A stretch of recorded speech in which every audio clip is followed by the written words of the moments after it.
Welcome here, guys. It's Tuesday afternoon. I just pulled into the gym parking lot and I'm heading to a meeting after this. A really good meeting.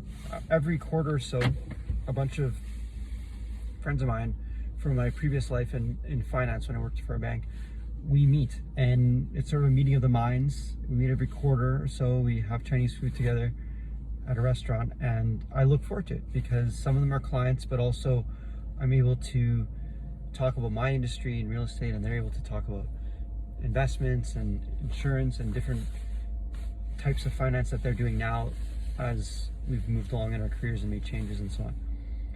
Anyway, a question that came up to me, that was asked to me this week, had to do with real estate prices and values, and are they going to go down? And this is a very good question, because what's been happening in the last few years is we have a huge undersupply and therefore high demand for houses, and that's largely driven by the fact that there's uncertainty from sellers to put their houses up for sale. They're not sure where they're going to go.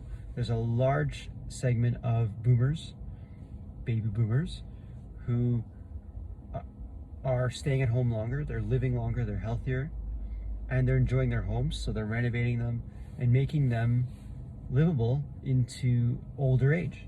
And a lot of those houses younger buyers want. And so we're waiting for this exodus. We've been talking about this transition in my career for the last 10 years for sure. This great exodus of people from the workforce and from homes and from suburbia and going into more concentrated housing and selling their houses, and there's going to be transfer of wealth. So this transition, or as I call it, this exodus out of houses into say condos, has been very slow. And so there's this huge demand for houses. And with COVID, what's been happening is there's been people who were considering building, and now building seems more expensive to them because of the supply chain issue and so on, and also because it's slower. It takes longer to build a house, that people are looking more towards normal resale houses, and so that's sort of clogged up the market. And also, like I said, sellers are for some reason afraid, and I'm here to say that there's no reason to be afraid. As far as values in Winnipeg, on average in the last 40 years, houses have gone up 1 to 3%. So almost inflation, the rate of inflation.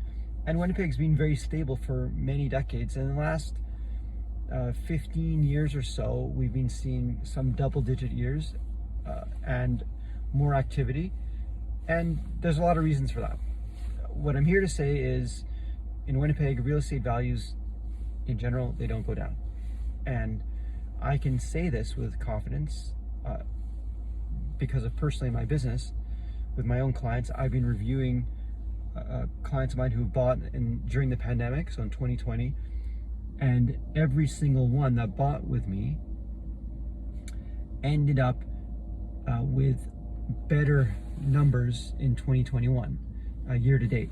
And what I mean is, let's say somebody bought a house for 500 in 2020, and I'm seeing some going for close to 650 or 600, and some that bought for, and you get the idea that what I'm seeing is increase. Now, it doesn't mean that their particular house has gone up in value. It doesn't quite work that way, because it only goes or changes value when someone buys it, and that becomes now the new value. So when I say value, I mean comparing the house that someone has with someone else's house that's similar, that's sold recently. And that's why when I say values have gone up, it's that study, that looking into the market that way. And that's what I've been observing. So if someone's procrastinating, if you're procrastinating, saying I don't want to buy because COVID is nuts and I think the market's going to stabilize, well, what does stabilize mean? Maybe the market might become supplied more, so therefore the demand might come down a little bit.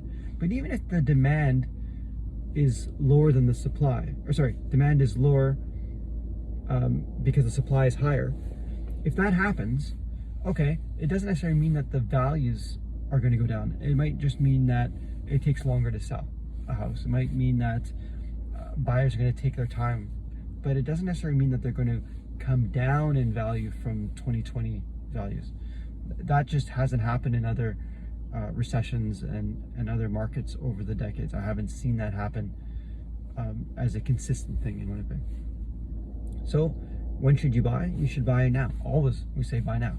There are better times to buy, sure, but it's better to buy sooner than later. I have some clients that were shopping with me in 2019, and then we moved into 2020. COVID rumblings started happening around Christmas time, and then it moved into January, and they said, we're not buying. We're worried about COVID. We think the values are going to plummet, and we want to buy then. Well, that didn't happen.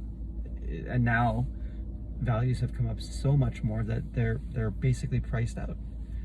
And so, hey, what should you do? You should talk to me, and we should help you buy a place. Now, ultimately, in my business right now, and in the last few years, I've been really focused on working with sellers because that's what I do best. And I have a tried and true system, and I have a good team. And if you're thinking of selling, now's the time to sell. Connect with me at info@davidfouad.com, or you can call me at 204-228-0588. And you can text me if you're chicken to talk to me at first. I understand. And we can go from there. Have a great day, and I'll catch you guys in the next one.